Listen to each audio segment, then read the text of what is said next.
नोरमा group, जो सोचता है वो करता है। आपके अपने सपनों का आशियाना। आज से केंद्रीय बजट सत्र शुरू हो गया है और इस बजट सत्र के साथ साथ ये भी शुरू हो गया है कि आने वाले जो इस बजट सत्र में बिल पास कराने हैं या जो बिल सामने आएंगे उस बिल को लेकर के एनडीए घटक दलों के बीच में किस तरह का माहौल बनेगा।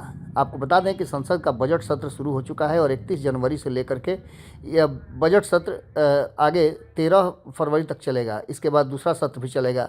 इस सत्र में 16 बिल आ सकते हैं, जिसमें वक्फ अमेंडमेंट बिल समेत 12 अन्य बिल जो हैं वो मानसून और विंटर सेशन में लाए गए थे।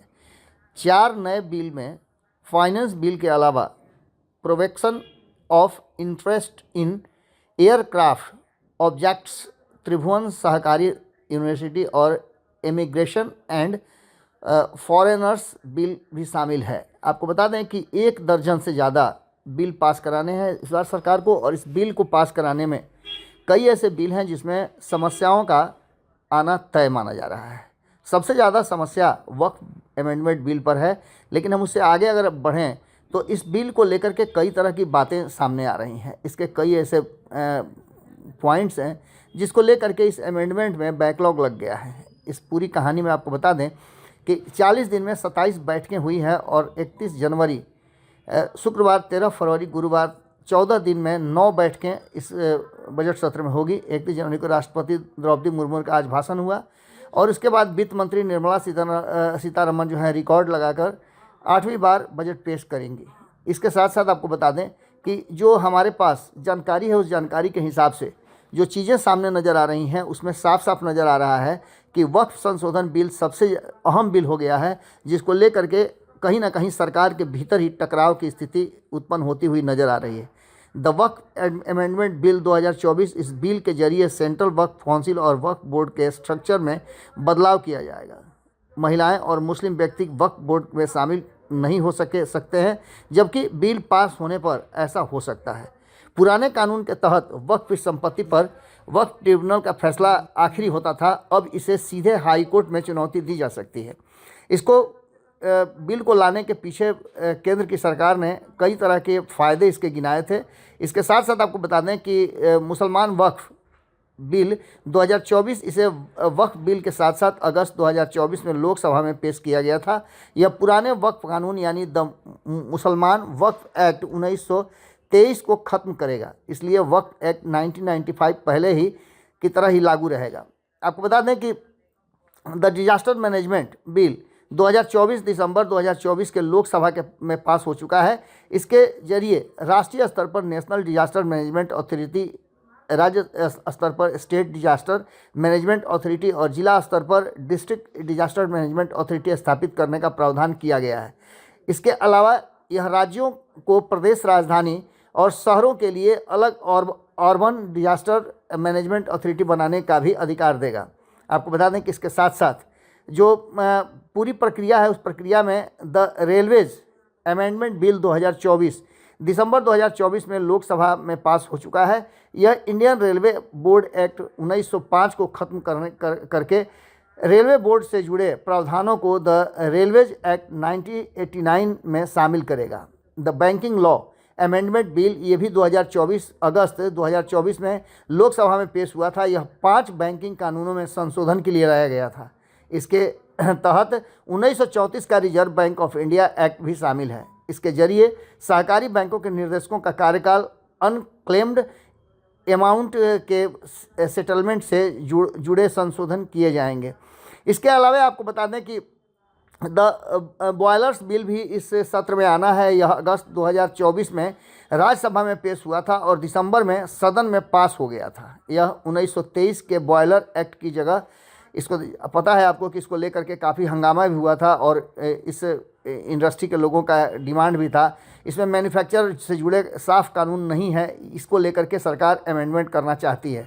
इसके अलावा आपको बता दें कि the oil field regulation and development amendment bill 2024, यह अगस्त 2024 में राज्यसभा में पेश हुआ था और दिसंबर में सदन से पास हो गया था। इसके जरिए 1984 के oil field regulation and development act में बदलाव किए जाने की बात की जा रही है। इसमें पेट्रोलियम माइनिंग लीज से जुड़े प्रावधान होंगे। इसके साथ साथ the carriage of goods by sea bill 2024 अगस्त 2024 को लोकसभा में पेश हुआ था। यह 100 साल पुराने the Indian carriage of goods bye की एक्ट के तहत इसको जगह लेना है। इसके साथ साथ आपको बता दें the bills of lading bill 2024 अगस्त 2024 में ये बिल भी लोकसभा में पेश हुआ था। यह 169 साल पुराने 1856 के the Indian bill of lading act की जगह लेगा। इसके जरिए केंद्र सरकार लैंडिंग कार्गो शिप में सामान लोडिंग कानूनों में प्रावधानों को लागू करेगी और इससे निर्देश जारी कर सकते हैं। इसके साथ साथ आपको बताएं कि द मर्चेंट शिपिंग बिल 2024 अगस्त 2024 इसको भी लोकसभा में पेश किया गया था। 1958 में मर्चेंट शिपिंग बिल 2024 की तरह जगह लेगा। यह पानी के जहाज़ों का रजिस्ट्रेशन अनिवार्य करेगा, साथ ही जहाज़ मालिकों के लिए भी ये ज़रूरी था। अब इन सारी बातों को लेकर के आप समझिए कि इसमें पेश होने वाले जो कुछ बिल हैं उनकी क्या स्थिति। द फाइनेंस बिल 2025 बजट एक तरह का फाइनेंस बिल होता है। इसके जरिए 2025-26 के बजटीय प्रावधानों का प्रस्ताव किया जाएगा। बजट सहित सभी फाइनेंस बिल को राष्ट्रपति की सहमति के बाद सिर्फ लोकसभा में पेश किया जा सकता है। द त्रिभुवन सहकारी यूनिवर्सिटी बिल इसे शीतकालीन सत्र के दौरान पेश करने की योजना थी, लेकिन कई कारणों के चलते ऐसा न हो सका। इसके बजट सत्र में इसे भी लाने की संभावनाएं व्यक्त की जा रही हैं। आपको बता दें कि the protection of interest in aircraft objects bill 2025 से यह इस सेशन में पेश किया जा सकता है। इस बिल के जरिए एविएशन फाइनेंस से जुड़े प्रावधान किए जाएंगे। The immigration and foreigners bill 2025 यह बिल इमिग्रेशन और विदेशियों से जुड़े नियमों में बदलाव लेकर के आएंगे। इसके साथ साथ आपको बता दें कि बजट में घट सकते हैं पेट्रोल डीजल के दाम, 10 लाख तक की कमाई टैक्स फ्री हो सकती है, ये भी बात कही जा रही है। इसके अलावा अभी कई ऐसी बातें हैं जिसको कहा जा रहा है कि इस बार के बजट में शामिल हो सकते हैं। लेकिन सबसे बड़ी बात यह है कि इस बजट सत्र में एक बात तो साफ है कि सबसे ज़्यादा जिस बिल की चर्चा हो रही है, और इस पर लगातार आपने देखा होगा कि हम आपको बता भी रहे हैं कि इस देश में वक्फ संशोधन बिल जो है वो सबके लिए, खास करके अगर देखा जाए तो एनडीए घटक दल में भी शामिल कई दलों के लिए भी टेढ़ी खीर है। इसमें देखना होगा कि इसको किस तरह से लागू किया जाता है और इस पर अपनी सहमति देते हैं। हालांकि अभी तक इस पर खुल करके कोई भी सामने नहीं आया है। एनडीए के घटक दल भी इस बिल को लेकर के संशय की स्थिति में है, जिसकी जानकारी हम पहले भी आपको दे दिए है। राष्ट्रपति महोदया के अभिभाषण के बाद आज से अब ये प्रक्रिया शुरू हो जाएगी और इसी सत्र में बजट 25-26 को लेकर के आने के बाद इन बिलों को भी सदन के पटल पर रखा जाएगा। अब देखना है कि इस बिल को पास कराने में भारतीय जनता पार्टी कितना सक्षम होती है और संभव है या नहीं है। खास करके वक्फ बोर्ड बिल जो है उसको लेकर के संशय की स्थिति बनी हुई है और इसी पर सभी का फोकस बना हुआ है। हमारी नज़र लोकसभा और राज्यसभा में होने वाली हर कार्रवाई पर है। आपकी नज़र भारत लाइव पे होनी चाहिए। एक अपडेट हम आपको देते रहेंगे। बहुत बहुत धन्यवाद। नमस्कार। आपके सपनों को हमने सजाया है। ई होम्स पैनोरामा को हमने बनाया है। ई होम्स मेरा एक सपना था जिस पे मैं पिछले 4 साल से काम कर रहा था। हमने जो बनाया है वो सबने है माना। ई होम्स पैनोरामा में हो आपका भी आशियाना। और फाइनली हमने 2021 में इस प्रोजेक्ट को लॉन्च किया। बहुत लोग अप्रिशिएट कर रहे हैं कि पूर्णिया जैसे शहर में, बिहार के, एक तो बिहार की बात करें उसमें भी पूर्णिया जैसे छोटे जगह में इस तरह का लाइफस्टाइल देना, ये सुन के हम लोगों को बहुत अच्छा लगता है। ई होम्स में हमने कुछ और भी किया है, जैसे हम जिस जगह में रह रहे हैं हमारे फैमिली सिक्योर हो, उनको सिक्योरिटी का ध्यान में रखा है। आपकी सुविधा और सुरक्षा आपके लिए खास है, ये आपका विश्वास है। इसमें आर्टिफिशियल इंटेलिजेंस का 7 लेयर सिक्योरिटी का हमने इस्तेमाल किया है। लस ग्रीन कैंपस को बनाया है। यदि हमारा बाउंड्री वाल है तो वो वर्टिकल गार्डन है।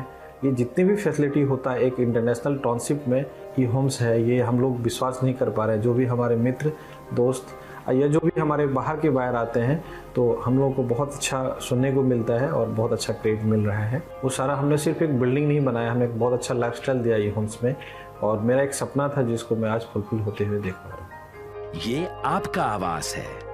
ई होम्स पैनोरामा में अब आपका निवास है। E homes Panorama, luxurious lifestyle redefined. Panorama group, जो सोचता है वो करता है। अगर ये वीडियो पसंद आई और वह बिहार के राजनीति और बिहारियत से सरोकार रखेनी तो सब्सक्राइब बटन दबा के चैनल के सब्सक्राइब कर ली। ओजे एगो घंटी बा, ओकरा बटन दबा देला से कुल सटीक और मारक खबर रुआ मुफ्त में मिल जाई। अगर रुआ पत्रकारिता के हमनी के नया प्रयोग में सहयोग कर चाहतानी तो ज्वाइन बटन दबा दी। पेटीएम नंबर नोट कर ली 9386816700।